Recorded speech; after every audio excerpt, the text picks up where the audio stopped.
All right, so here's the drill. It works. So actually, I would estimate there's really nothing wrong with it other than I'm not sure what's going on here with this. Yeah, there's some wear, and yeah, it's missing its handle here, which I got a part to fix that. But I think the main thing I'm going to do is this. Now, looking closely at it, I was going to order a new cord, but actually, I think that the problem is it's just missing this grommet here. So what I'm going to do is take this tape off, look at it, and if I have to, I'm going to shorten the cord 6 inches or so, put this new grommet on there, and it'll be back in business. Let's take a look. Okay, so here's the culprit. I'm not sure how this happened exactly. It looks like these wires have been spliced back together.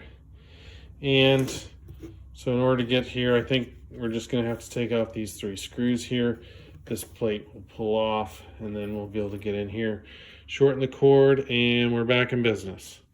Incidentally, it looks like this was cut, so I don't know what happened, why the wires were damaged, but it looks like this grommet was cut to access it. I think they could have solved this problem and had a much nicer looking outcome had they just applied a little thought to it. But anyway, let's get started. All right, now that I've got the screws out, you can see right here, there's a slot inside. And so if you just pry up, you can pry this plastic piece off here. All right, now with the cover off, we can see we've got these 2 screws here to remove. That'll get this rubber grommet off, and then we've got this trigger here.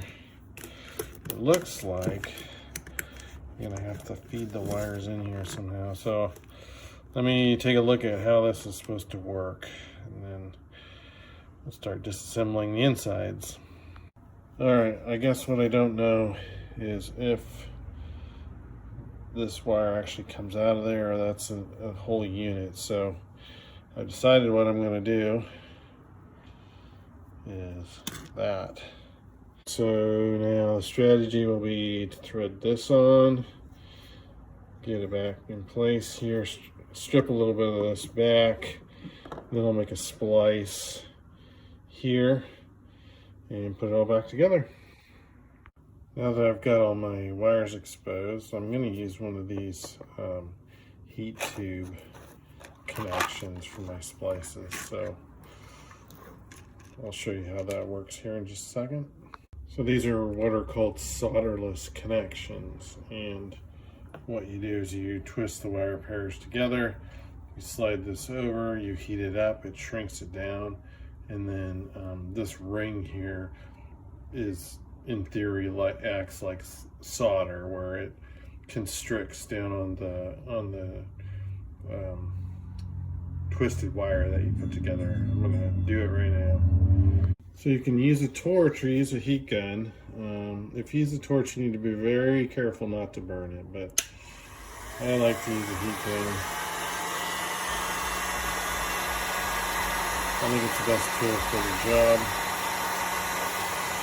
And you're essentially going to heat these up until that solder ring, let's see if I can touch it here, until that solder ring melts around the wires.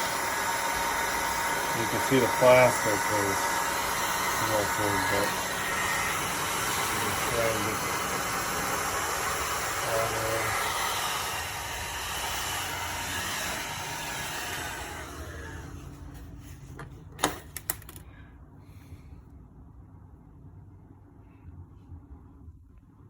So now that the connection has been soldered, I just need to reinstall everything in the reverse order and it will be done. The last thing I'm going to do is install this auxiliary handle here. And the way you do that is you just untwist this, and that loosens this bolt up. You slip it over the top and it will sit right here.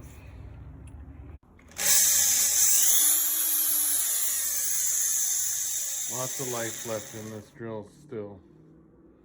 And that's a restoration.